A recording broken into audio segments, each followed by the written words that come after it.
and we'll be streaming on Facebook too. So again, we just want to welcome everyone to our new perspective series on Savitri, a legend and a symbol. This series is dedicated to Sri Aurobindo's 150th birth anniversary. Vladimir and I are here at the LaGrasse Sri Aurobindo Integral Life Center in Fountain Inn, South Carolina. We have H.P. Rama, who is in India, joining us today. H.P. Rama is the founder and president of Auro University and benefactor of the Sri Aurobindo Integral Life Centers. And of course, we have our esteemed speaker today, Aurelio, and his team at Sfatum, joining us from Auroville. And we'll share some of their musical explorations of Savitri. So we welcome you, Aurelio, and your amazing team there that's supporting the video and musical production today. Aurelio tells us that the great epics of humanity were always sung and recited to create a deeper impact on the listener.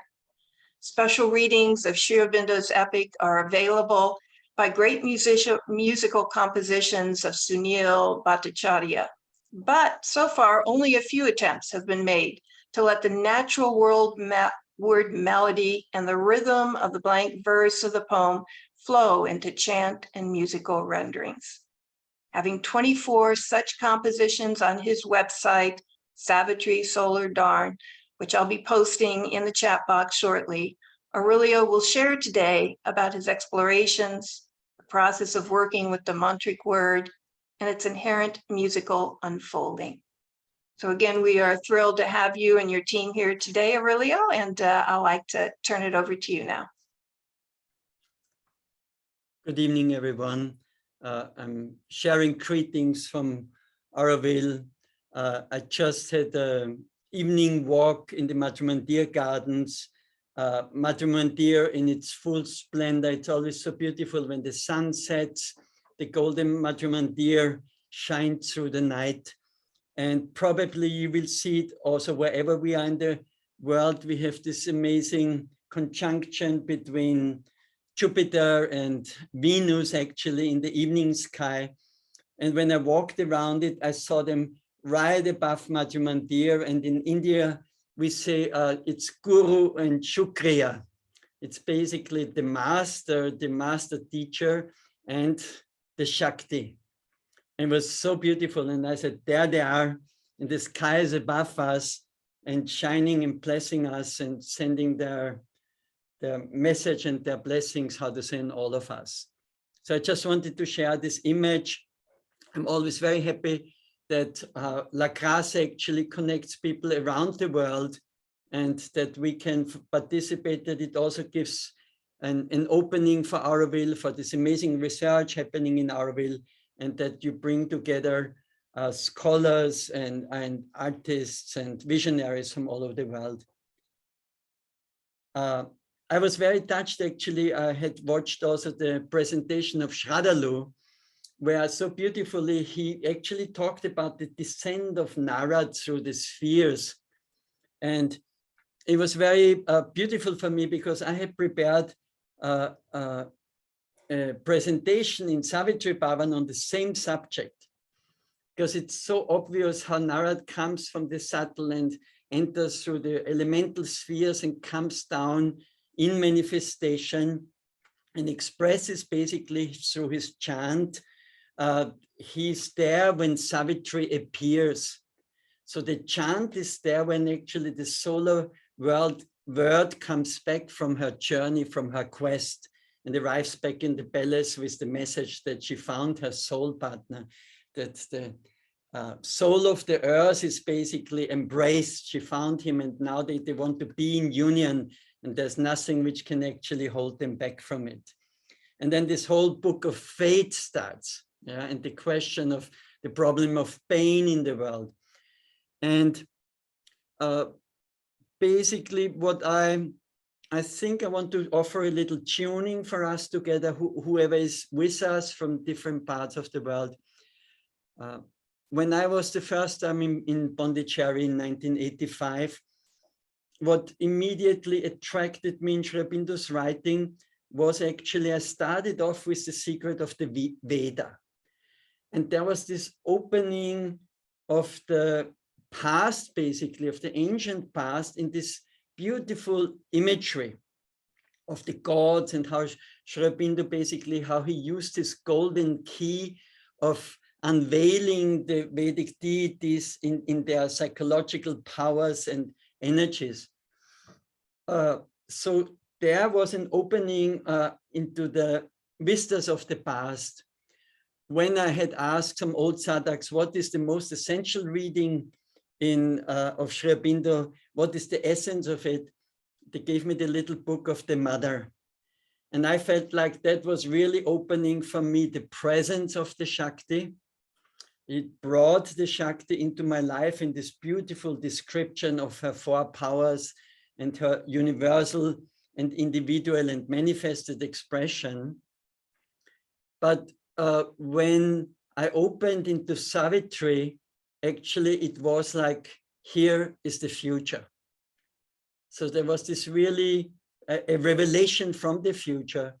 And I grew up basically with all the epic, with many of the epic poems and stories, you know, from the Greek time, the Odyssey, the Iliad, then the Nordic epics, the Edda, the Nibelungs, the Kalevala. And it seemed to me that every age of transition of humanity, actually, there was an epic revealing actually the purpose of this difficult transition time. And I was just thrilled actually to have come in contact with the epic of the future. That was my perception of it. And I think it's a lifelong exploration. What's the revelation of Savitri? And we have to grow into it.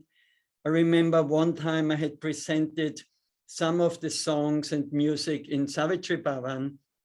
In Shraddhavan, very beautiful in her introduction, said, possibly this is one artistic expression, and there will be hundreds and thousands more over the next centuries to come. So I think actually we are at the very beginning of the unfolding of this epic of the solar world descending upon the earth. And one key which opened also from the past basically was because in the Indian tradition, wherever you go, still in contemporary India, the Gayatri mantra is sung. So you can say since 5,000 years, basically the Pandits and everywhere they are chanting and invoking the power of the sun to illumine us. And with Sri Aurobindo, basically, it's like the fulfillment of the Gayatri mantra, that she is here with us, the daughter of Savitri, she is manifest, she is unfolding if we open into that energy. So what I wanted to offer, a brief tuning for us. I have a beautiful plate bell here, and this plate bell is tuned to the frequency which the earth takes around in its circumambulation around the sun. So it's basically possibly calling us into this alignment with the sun, into an alignment with the solar center, in focusing on the solar center, not only the solar center around which our whole life basically is unfolding, but possibly also the solar center within ourselves. So I will basically invite everybody who is with us this evening, this morning, to possibly, how to say, to tune into that space. What is the sun for us? What is the solar center? The source of light, the source of life here on this earth. Yeah. So Savitri, it seems it is actually opening the solar consciousness on the earth. While we are still struggling to become a planetary civilization, we are just in this process, Savitri actually holds the promise that this planetary civilization can only be unified if we realize the source of our life, the sustenance of our life.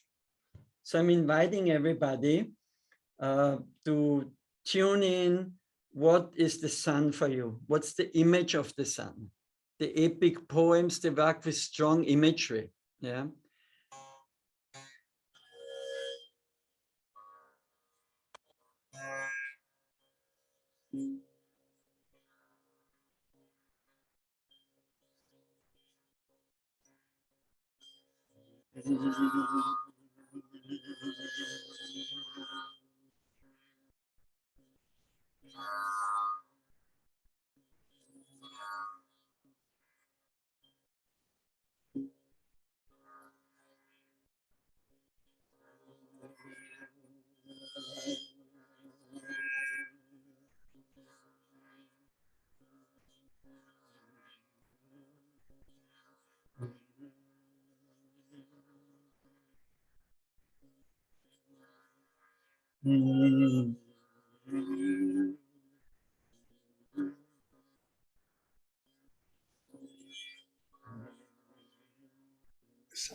Sound is breaking.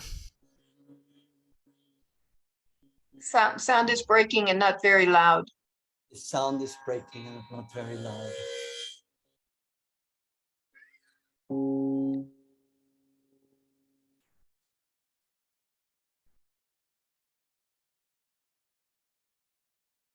I Maybe think better without the solar sun picture. Just you, Aurelio.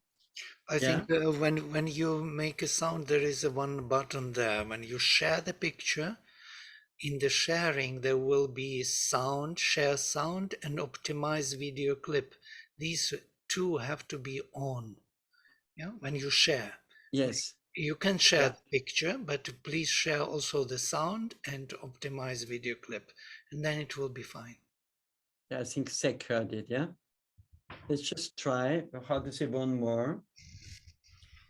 Of course, maybe symbolic, you know, our vision of the sun is obscured by clouds and by ignorance, and the transmission of the solar rays is not yet there in its ideal state of it. Just see if you hear that. Not really. It's Doesn't breaking, transmit. yeah. It's because we need this option of sharing. If you share the solar, and with sharing the solar, there will be two things there to click. At the bottom, you will see at the bottom. Share the sound and improve the video clip, and then it should go well. You having it, Zach? Yes. Okay. Share the sound and then the... On the green button when you click, then there will be two icons to click on. Share the sound and Yes. Yeah. okay. Have it? Let's try.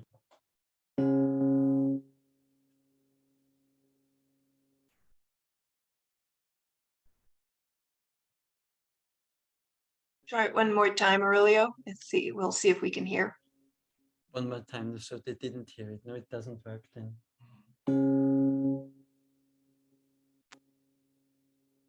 Okay. Perfect. We heard that. You hear that, kind of. No? I hear it very strong. The studio is full of it. It's full of vibration. We only have the problem in transmission. Okay. Let's just kind of like take a moment. I mean, I wanted to share the solar center. And then basically we have a solar center in the middle in the gathering place of Auroville. The mother said the soul of Auroville, and how important it is actually that she really emphasized that we focus on building that soul. The soul is built. Now the question is actually, can the soul radiate? Has the soul the space to unfold into the city?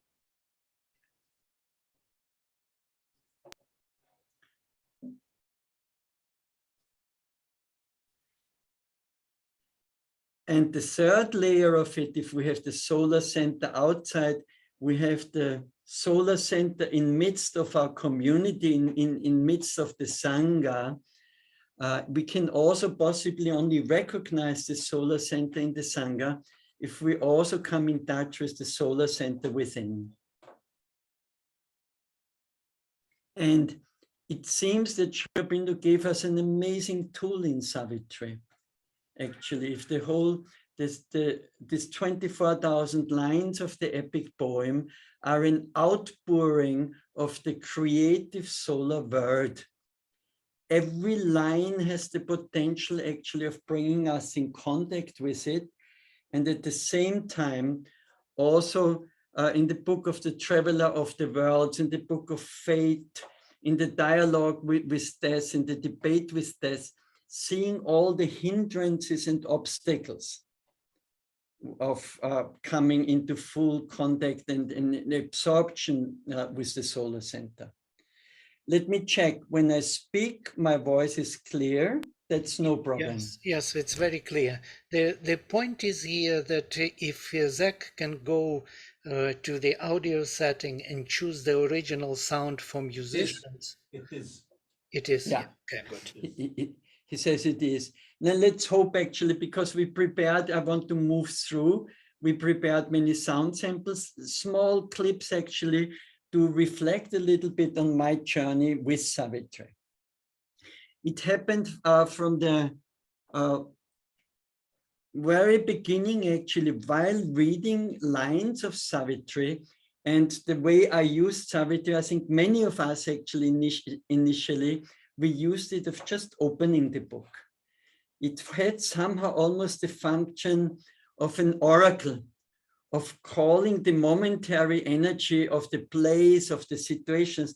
I had so many situations over years. I had the book with me all the time in my travels around the world, in my work. All the time there was a copy of Savitri with it. And in many situations where I had the questions or where I lacked the alignment, I was just opening it blindfoldedly and pointed on a line, and that line was jumping on me. And it was always fitting. There was always a synchronicity, and I said, how is that possible? And then I found out that many other people actually also used it in a similar way.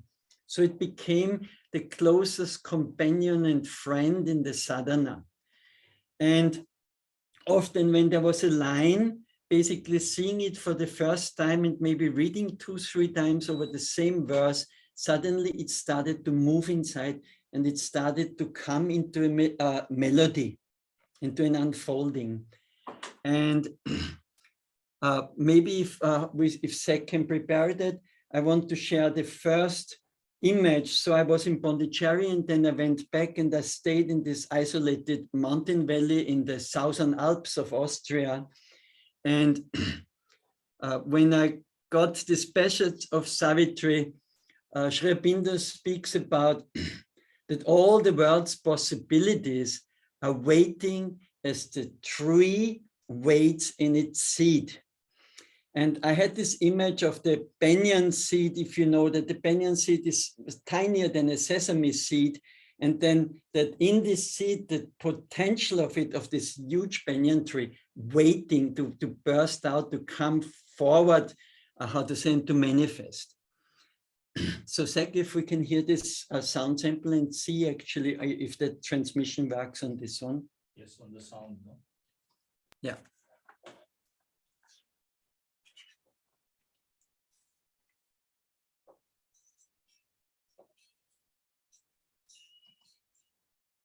The transmission is okay? No. Oh yeah, Zach, that's not good news. We're just not seeing anything. I mean, we're seeing No, you, but they we don't don't hear. see anything. So you cannot hear? So you cannot hear it well, no? Yeah, that we did. We did very shortly there, a few seconds before you Yeah. shut it down.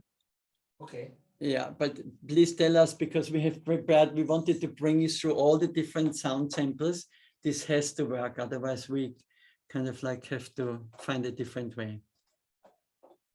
Okay, now listen again.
possibilities in man are waiting as the tree waits in its seed.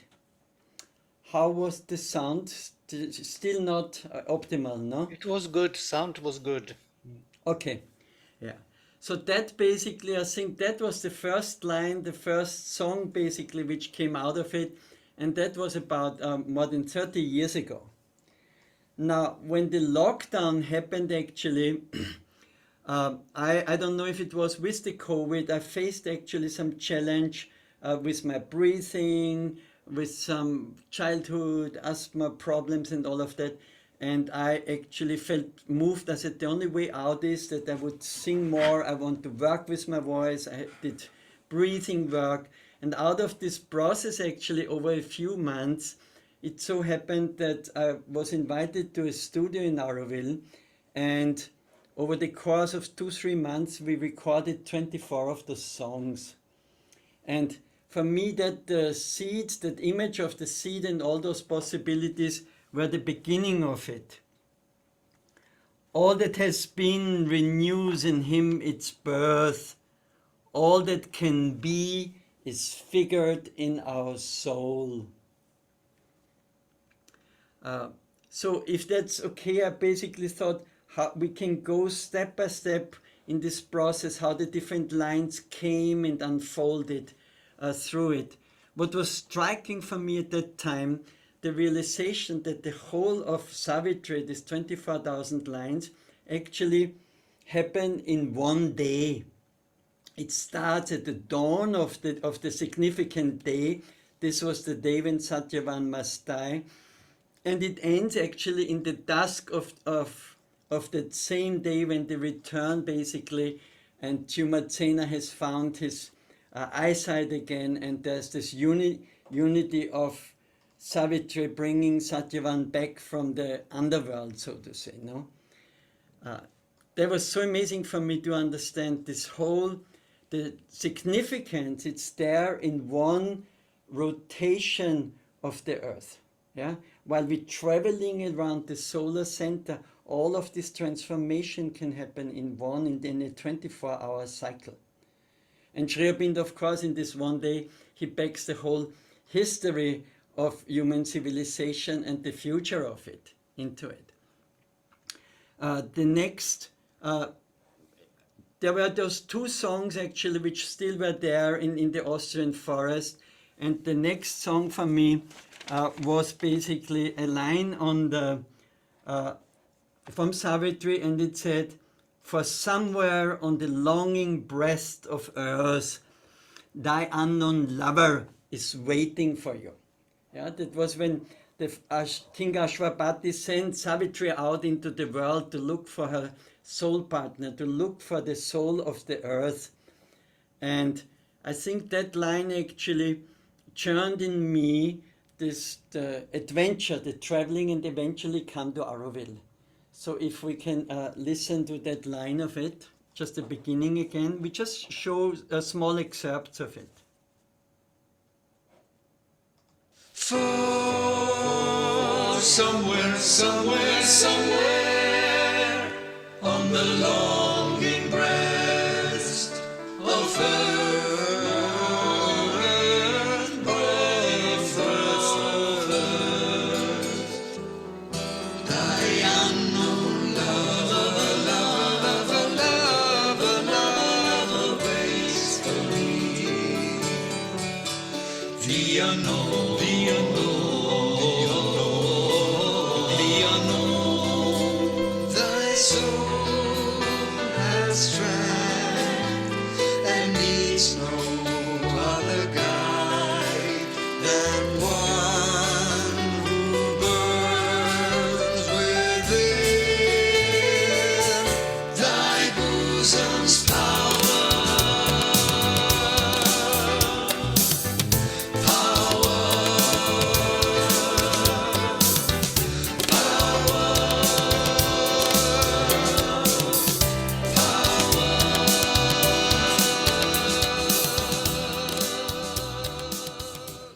This amazing encouragement and confirmation in the integral yoga, where Sri Aurobindo says that the Guru is inside. Thy soul has strength and needs no other guide than one who burns within thy bosom's power. I think that was for me the encouragement to set out on the journey. It is there within. The solar center, the psychic center is to be discovered within. So I had traveled, I was basically in an exploration phase, and I came to Auroville, and I somehow had this crazy idea before I settled in Auroville, I have to also visit Japan, because the mother had been in Japan and somehow harnessed something from that Far Eastern culture, which was very necessary in the manifestation of Auroville. So I had visited some friends in Tokyo. I had offered some workshops, and at one point I had a day off, and I walked into a forest, and I got terribly lost. But I had a copy of Savitri with me, and I opened that line, and if you listen to it, a big surprise actually, again showing what every moment actually, how that guidance was there. If we can listen to that passage of it.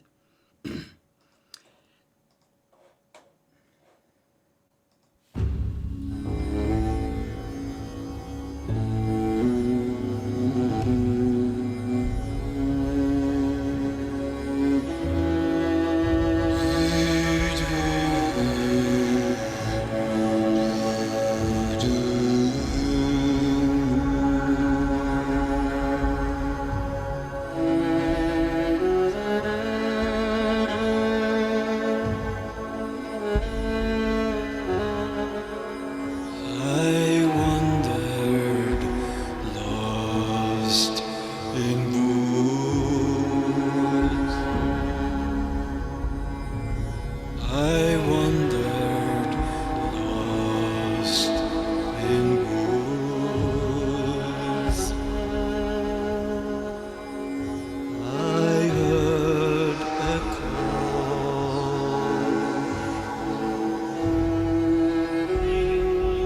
I heard a call. The voice of winds and water.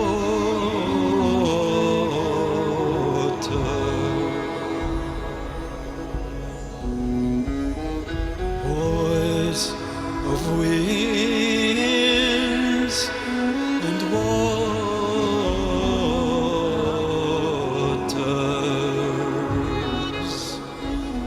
a listener to the universal speech,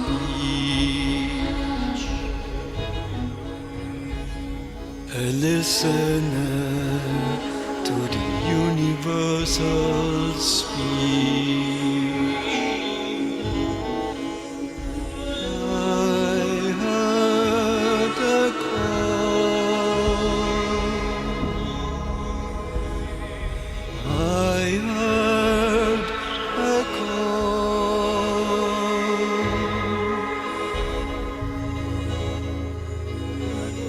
I heard a call.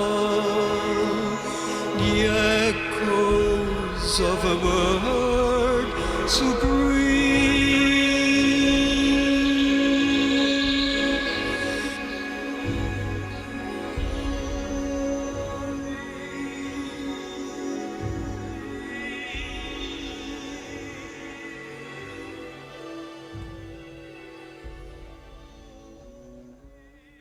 The description actually, how to say, the call of Savitri, that the whole creation is an expression of the creative word, and that she speaks in the winds, in the voices of winds and waters, and that call is there ever present where we listen deeply for it. The echoes, those echoes of the word supreme, she, the word supreme, and everything in creation, every moment can be an echo of it. Every encounter can be an echo, a shading of that word supreme. Now I wanted to say a little bit of an intermezzo, how this, so the songs unfolded over the last 30 years basically. The initial phase was I had been then songwriting with guitar, and so they were the first, we basically recorded 2 cycles of the songs. The first one was more very innocent, basic harmonic patterns played with the guitar, and we worked together in Sunshine Studio in Auroville with Holga, a very sophisticated musician, composer, arranger, and we just prepared some master tapes with Anushka and Varun, who were also there working with Shakti. We heard them before also in one of your series, and they joined in with their beautiful voices and ideas. And so over those 2 months, we recorded those 2 cycles. One was basically on orchestration and with guitar music and song compositions. And the second songs, they came into a later cycle that happened over the last 10 years, basically where I had trained for quite a few years on Indian vocal music and worked only with tambura.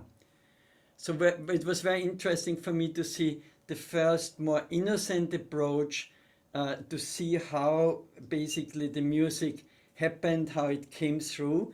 And then in the second cycle of the songs, which this was an example from, more deep, more contemplative, more unknown, more opening to the mystery of the work.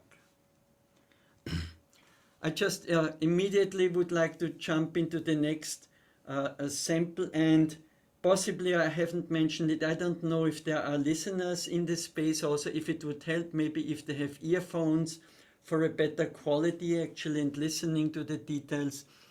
It's a small, there was then always, how to say, as the sadhana is a process of exploration and how we can open ourselves deeper, how we can stay more concentrated, more focused on the word. This is just a small excerpt telling about Ashwapati in his process of the yoga. Only he longed to draw her presence and power into his heart and mind and breathing frame. So the possibility of bringing the solar word into the embodiment, if you can listen to this one.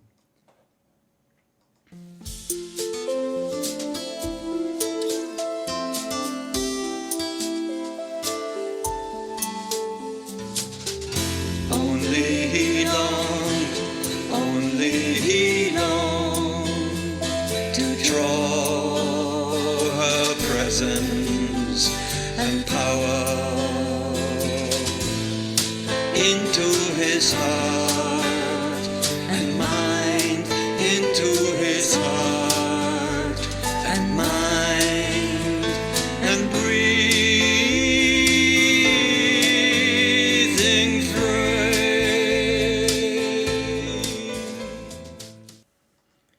Very much appreciate this image of the body as a breathing frame.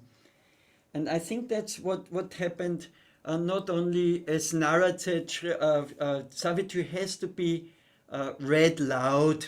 The word has to manifest. And I think there's a difference for me. That was the experience of singing the lines. Singing the lines, often just taking a line, a few lines, a few verses, and singing them over 20 minutes, repeating them, singing them, and letting them manifest, let them unfold in the body, in the breathing frame. But as we know in the sadhana, there's always these challenges and the cloudy periods where the solar center disappears, and we have the rainy seasons and the monsoon seasons and the winter foggy seasons in the term of the sadhana. And just a small passage which was very much hope-giving for me after Ashwapati goes, how to say, through the different layers of the inner worlds and of the subconscious, And then suddenly, you know, and I was reading over pages and pages, and we know how strong imagery Sri Aurobindo's descriptions and the use of word and languages is. And it was turning my belly over for, how to say, for pages and pages. And suddenly there comes this revelation, yet light is there, it stands at nature's doors, it holds a torch to lead the traveler in, it waits to be kindled in our secret cells. So if you can hear that passage.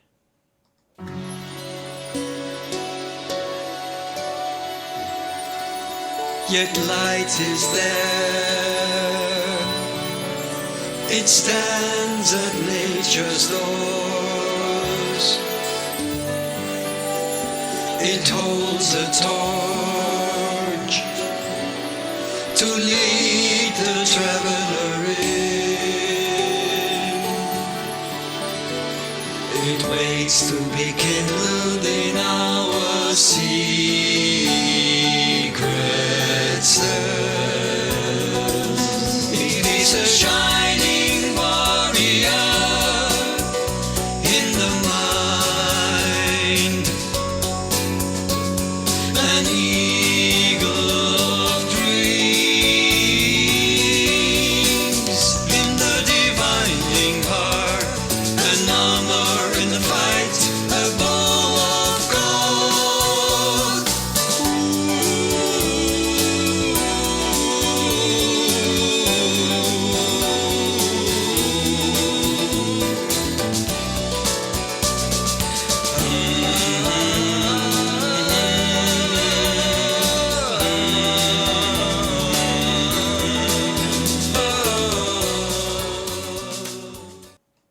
Yet light is there in spite of all the difficulties. It was very beautiful to see that Sri Aurobindo actually in Savitri, he completely used the classical forms of the epic poems. You know, every epic poem basically, especially in the Greek traditions, the first step was always invoking the muse of the poem. And we know that in the first canto, basically, the muse of what Sri Aurobindo is evoking Usha. He's invoking the dawn. And the whole, basically, I think that's in one way symbolically also, we are still in the dark night of the soul. And we're still rising out of our animal nature. And there's a promised dawn in front of it. As we, maybe this is one of our only collective rituals in Auroville. Just a few days ago, you know, once a year we come together on Auroville birthday. We're all sitting there at 4:30 in darkness in the amphitheater, and then a bonfire, a huge bonfire is lit, and it brings us, the bonfire is actually leading the way into the dawn emerging. And it's so beautiful, you know, when the whole community, a few thousand people we were a few days ago, sitting there awaiting the coming dawn. So everything in one way, how to say, so far we spoke about Savitri, but as I said, Sri Aurobindo, there's only a few personalities in how Sri Aurobindo describes them very beautiful in his introductory note to Savitri, no? That they're not only symbolic representations, but they're living embodiments of cosmic energies. And so the question was, who is this? Yeah, this was Sekish just bringing an image from the last bonfire, I guess. Yeah. So the question was, who is Satyavan? Who is this soul of the earth? Savitri finds him there as she meets him at that verge of the forest. He's still on the edge of the forest. He's maybe in exile, but he's not there in civilization. He's back in the forest in a different state of human evolution. And some very beautiful lines actually on Satyavan. I think they come from when she basically reveals she found him, and the parents want to know who is this fellow whom she, in the forest, and where did she find? Why doesn't he live in a palace yet? And Narad describes Satyavan very beautiful. So if we can listen who is basically the solar world, is descending to meet this embodied earth soul, which is still coming out of the forest of the beginnings of human evolution.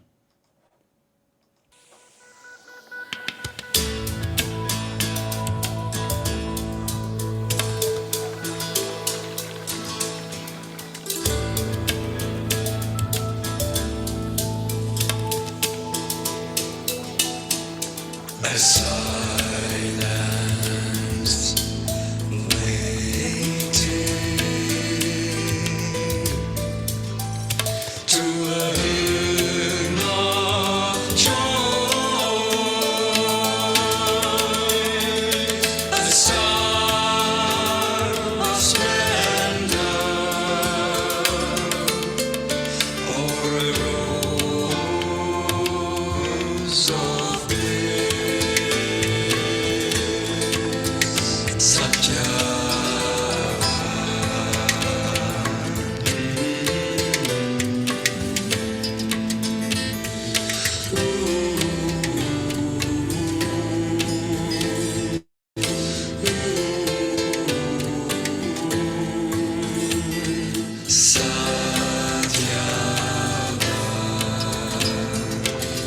Satya. I think it reflected a little bit of my experience, a silence waking to a hymn of joy. I think that was kind of like a little bit my experience, how Savitri came into my life and how this hymn and the verses unfolded actually. Of course, in the process of opening, it needs patience, it needs listening, it needs an inquiry. And for me, it was also interesting that those lines came towards me, which reflected the process of the work with Savitri, with the verses, with the poetry, and how to open to it. And the next passage is basically on, and I chanted it for long, awaiting the unknown eternal will. And I think the whole sadhana was actually in the music also, waiting. Then from the heights a greater voice came down. The word that touches the heart and finds the soul, the voice of light. So it was more and more step by step coming into the deeper contact, into the deeper dimension of that word manifesting in our life. Yeah, we can listen to it.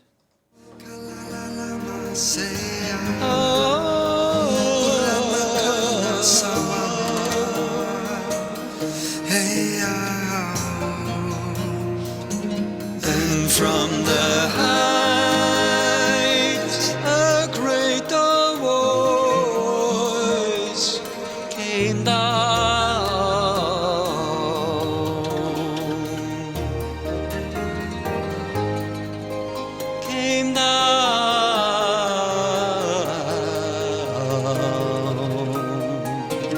and from the heights a greater voice came down. This image of a divine intervention, actually, that the word is descending, it came down. And another archetype of the epic poems, it goes down into the underworld, in the Orphic hymns already. No, it goes down into the world of death, into the realm of Yama, and basically does its work there. And the descent of Savitri following Satyavan basically into the realm of death and working, trying to resurrect him, working on the transformation of it. I'm aware of our time. I think we just have 2 more stages to go, and then we can see actually where we're at and if there are some questions. So, as I said, in the sadhana, in the process of opening to this inner solar psychic center, again and again we encounter difficulties. At one point, actually, I think it was in 2006, we had an Auroville conference in South Africa, And I actually struggled with a very severe burnout at that time. And in South Africa, Cape Town is a very beautiful place actually where we had this conference.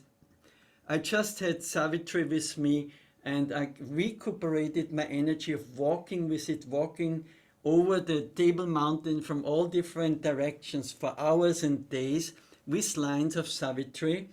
And one very significant, I think, which really brought me back into a more healthy life energy, that line about a growing treasure. A growing treasure in the mystic heart, to find some lost or missed felicity, the lyric voyage of a divine soul. And then he talks about those magic musicians and singers who create the word. And let's hear just this last passage. Strength, trembling with the secrets of the gods, the rhythm that bring the sounds, the rhythm that brings the sound of wisdom sea.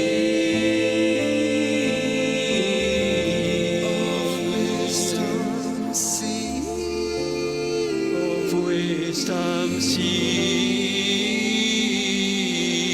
a growing treasure of wisdom sea, a growing treasure, a growing treasure, a growing treasure,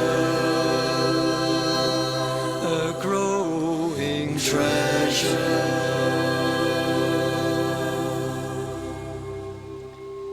That growing treasure of the rhythms that bring the sound of wisdom seas.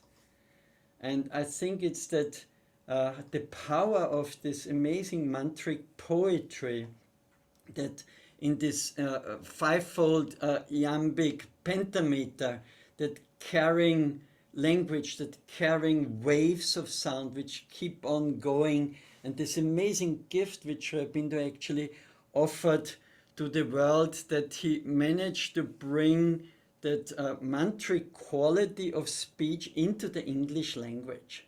I think this is probably how to say one of his revelations for the future of humanity.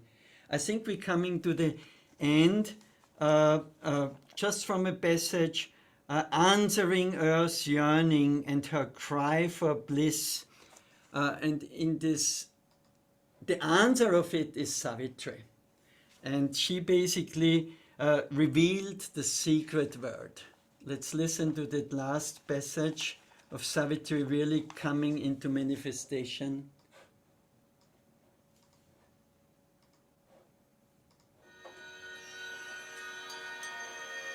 Reveal the secret word.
That Trinity manifesting through us.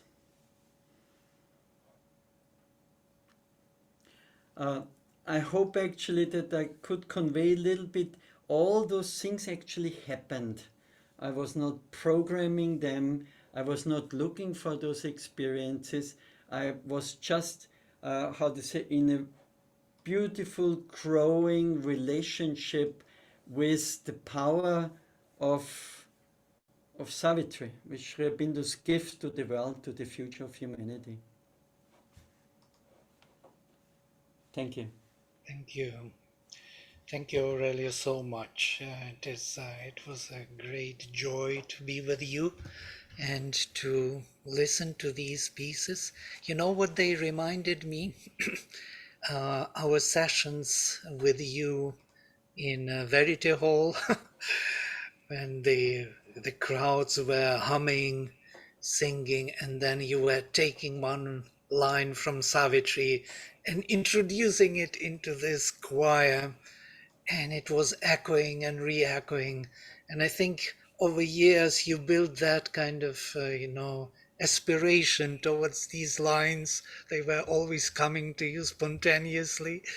And I hear this multi voices behind, supporting the crowded voices of humanity, supporting the line of Savitri, which is breaking through your heart, forward.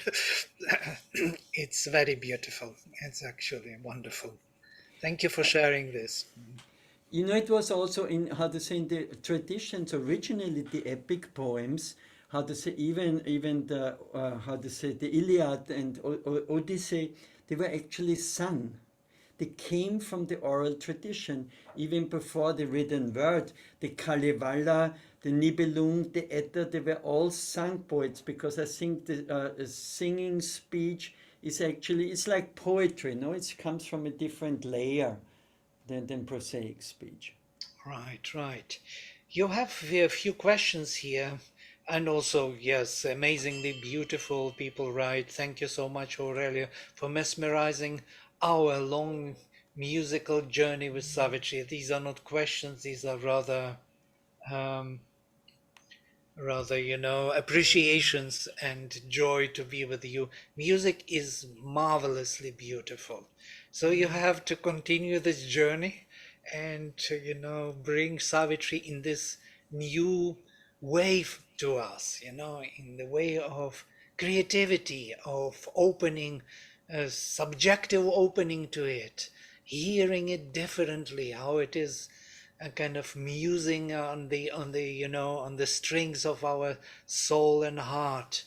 And as you rightly said, there will be many more expressions, but they will be crowding up or piling up and creating this choir of the sense of human unity, when all humanity will be kind of gathered around these lines, these prophetic futuristic lines of human unity. We are very happy to really have you with this presentation. It's a very unique and very rare, though you couldn't really make invocation and closing because of sound quality, technical problems. But this was really Very beautiful, very beautiful. Aurelio, just to make sure that I've answered right, we had a number of people wanting to hear this music again, and I've put in the chat box your Savitri Solar Dawn URL. Is this where they can re-listen to these if they'd like?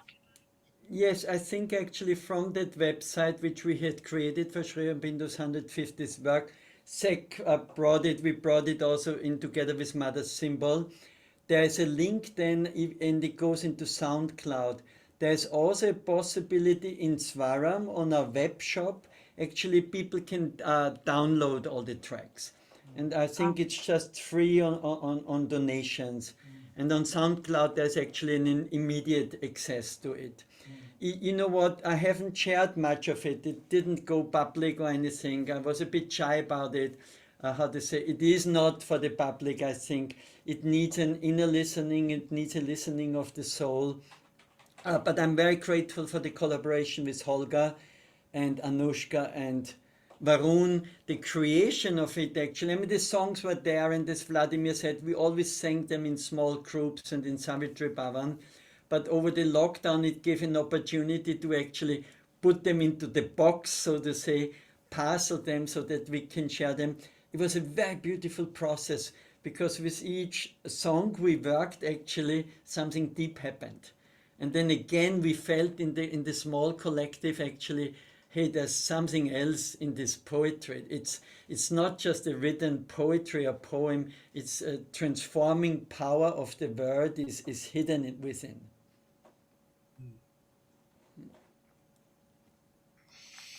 Yeah, thank you so much. Such a beautiful, soulful session, says someone. Thank you. It's so the image, that's what I say, I'm sorry with the invocation, but the image stands actually because I think the transformation can only happen actually if we come in contact with the psychic center. And for me, that was in preparation for this session. It was such a beautiful image. Here is the solar center around which the whole Earth basically and humanity, we are circling around it. We basically have a solar center at the center of Auroville, representing the soul of the community, the soul of the Gnostic community. Yeah, and actually all of this is only a reflection of the solar center within. And the more we dare and have the courage to let that one shine, we will recognize it in each other, and that seems to be, how to say, the only safe spot for actually really creating human unity.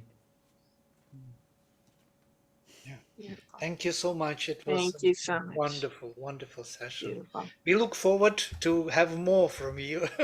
Yes, yes. Always a pleasure to collaborate with Lacrosse, and so grateful to H.P. Rama now also that he's involved and is trying to bridge things between Auroville and the international community. And Auroville, through its maturity crisis, actually, how to say that, we learn actually also to fulfill the mission and are ready to share with the world. If we're a laboratory in evolution, basically now we also shall be ready to share some of the research which is happening for the benefit of all. Thank you. Yes. Thank you. Namaste. Namaste.